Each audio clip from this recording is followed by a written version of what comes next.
अब पूर्व पक्ष कह रहा है कि ननु अविद्यायाः अपि ज्ञान विशेषत्वात् अविद्यायापि कथम विजातीय द्वैतम। करे कि देखिए यहाँ पे विजातीय नहीं होगा। विज्ञान से अतिरिक्त हमने क्या कहा? अविद्या। आप कह रहे हो कि विज्ञान से अतिरिक्त अविद्या क्या है? विजातीय है। तो कि नहीं विजातीय नहीं होगा। क्यों नहीं होगा? क्योंकि ज्ञान विशेषत्वात् अविद्या भी कथम विजातीय द्वैतम।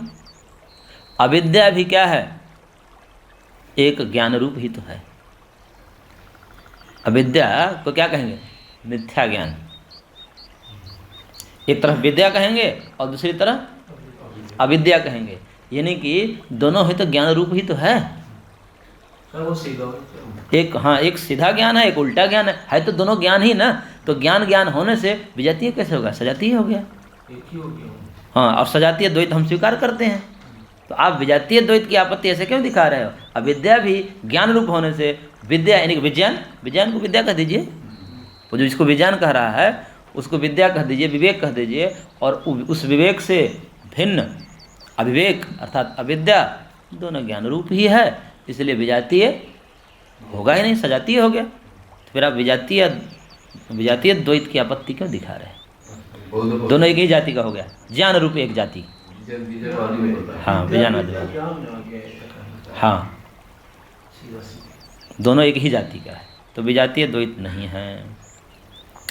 इति चेत ना, ऐसा कहो तो सिद्धांति कहेंगे ना, नहीं कह सकते। क्यों? क्योंकि ज्ञान रूपा विद्याया बंधोत्तर कालीनतया वासना रूपा विद्याया एव तैहि बंध हेतुत्वाभिपगमात् वासना तो ज्ञानाद् विजातीये एव इति। कह रहे हैं कि ज्ञान रूप जो अविद्या है, ज्ञान रूपा अविद्या जिसको हम अज्ञान कहते हैं, बंधोत्तर कालीनतया वासना रूपा विद्या एव तैर्बंध हेतुत्वाभिपगमात्। ज्ञान रूप जो अविद्या है वो बंधोत्तर कालीन यानी कि बंधन के बाद, एक हो गया कि अज्ञान से अविद्या से बंधन हुआ, ठीक हो गया। अब बंधन हुआ तो बंधन के उत्तर काल में यानी कि जन्म के बाद में एक वासना रूपा अविद्या होती है। और ये जो वासना रूपा अविद्या है तई एव बंध हेतुत्व अभिपगमात्, इसी वासना रूपी अविद्या को बंधन का हेतु माना जाता है। एक ज्ञान रूपा विद्या और एक वासना रूपा विद्या। तो जो वासना रूपा विद्या है वही बंधन का कारण है, वही अविद्या है। ज्ञान रूपा जो अविद्या है वो बंधन का कारण नहीं है। तो इसमें अविद्या को वासना रूपा विद्या। और कह रहे हैं कि वासना तो ज्ञानात् विजातीय एव इति, वासना तो ज्ञान से विजातीय हुआ। वासना से तो बंधन होता है। वासना तो राग आदि, राग द्वेष वाली जो वासनाएं हैं, काम क्रोध लोभ आदि, यही तो बंधन के कारण हैं। ठीक है ना? ज्ञान रूप अविद्या क्या है? किसको बोल रहा है? ज्ञान रूपी जो अविद्या है,